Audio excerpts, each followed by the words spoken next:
students. Okay, so today we're going to talk about how we make cone packs and the sort of best practices for cone packs. And yes, I can already hear you out there saying, I know how to make a cone pack. And that was also true for me for like 15 years until I learned from an amazing person how to make a cone pack in best practices. So if you'll come up here close camera, we can see what cones we have. So in our studio, we are firing to cone 6. So then that means we have a guard cone 7 and an approach cone 5. And then we'll put this 06 in case we want to start reduction with our glazes. As you can see here, this is commonly how the cones come in the cone pack. And to separate them, we just want to grab the two thick ends and apply a little bit of pressure so that they do that. Hopefully you don't have one shoot off and break like I just did, but you know what, we'll survive.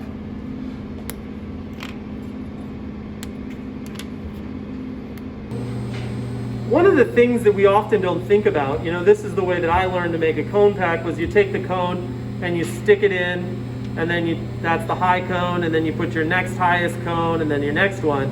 And okay, what angle is this at? So that's a big deal. If it's tilted back, it's going to melt faster.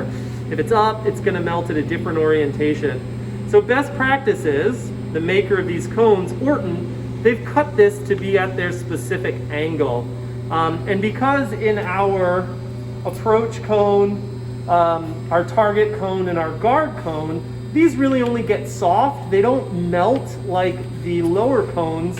We really don't need a catch basin like so many of you have seen. So best practices cone pack making, we start with a good sized coil like this. I like to think of our cones as sails, and that's because I'm partial to sailing. And we will take our guard cone, which in this case is a cone 7, put it flat to the floor and sail it right up to that. Pinch around it, and then we get our target cone, which is our cone 6, also nice and flat. Sail it right up, snug against there, pinch around it. And then we get our approach cone. And in this case, that's going to be a cone 5, flat all the way up to it. And then we just pinch this back.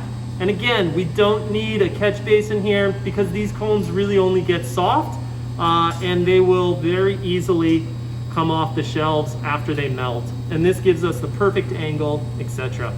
Now for our reduction cone, which is going to melt because it's an 06, we're going to make, just like we may have been taught before, a little separate cone, and we're doing our best job to get that as flat as possible with a little well for it to melt in, something like that. Now, viewer, if you are looking into the kiln, the way we will set this up is like this. So we're looking through our spy hole, and our first cone to melt is actually deeper in the kiln, which sounds counterintuitive, but because at low temperatures, it's easy to see in the kiln, we have it further in. You'll also note that I have it at opposite angles, so we can see that kind of contrast, and it's unlikely that it would get right behind it.